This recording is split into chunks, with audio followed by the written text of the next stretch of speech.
ಇನ್ನು ಕೋಲಾರದಲ್ಲಿ ಬಿರಿಯಾನಿಗಾಗಿ ನೂಕು ನುಗ್ಗಲು ಉಂಟಾಯಿತು. ಹುಟ್ಟುಹಬ್ಬದ ಕಾರ್ಯಕ್ರಮ ಇತ್ತು. ಹುಟ್ಟುಹಬ್ಬದ ಕಾರ್ಯಕ್ರಮದಲ್ಲಿ ಬಿರಿಯಾನಿ ಬಾಡೂಟ ಏರ್ಪಡಿಸಲಾಗಿತ್ತು. ಇದೇ ಸಂದರ್ಭದಲ್ಲಿ ಭಾರಿ ಪ್ರಮಾಣದಲ್ಲಿ ನೂಕು ನುಗ್ಗಲು ಉಂಟಾಯಿತು. ಬಂಗಾರಪೇಟೆ ನಿರಾಶ್ರಿತರ ಕೇಂದ್ರದಲ್ಲಿ ಈ ಘಟನೆ ಸಂಭವಿಸಿದೆ. ಬಿಜೆಪಿ ಮುಖಂಡ ಕಪಾಲಿ ಶಂಕರ್ ಹುಟ್ಟುಹಬ್ಬ ಆಚರಿಸಲಾಯಿತು.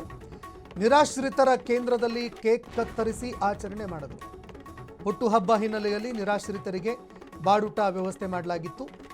ಬಿರಿಯಾನಿ ಚಿಕನ್ ಚಾಪ್ಸ್ಗಾಗಿ ಬೆಂಬಲಿಗರು ಏಕಾಏಕಿ ಮುಗಿಬಿದ್ರು.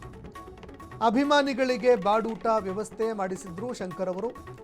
ಮಾಜಿ ಸಂಸದ ಶಂಕರ್ ಮುನಿಸ್ವಾಮಿ ಹುಟ್ಟುಹಬ್ಬ ಇತ್ತು, ಹೀಗಾಗಿ ತಮ್ಮ ಹುಟ್ಟುಹಬ್ಬಕ್ಕೆ ಅವರು ಬಾಡೂಟದ ವ್ಯವಸ್ಥೆಯನ್ನ ಮಾಡಿದ್ರು.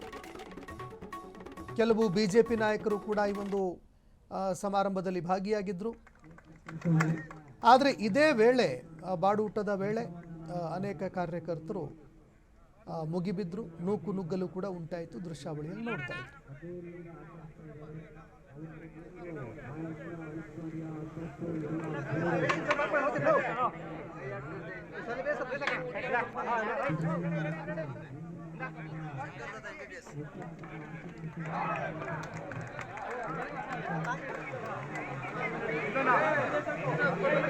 अर्शन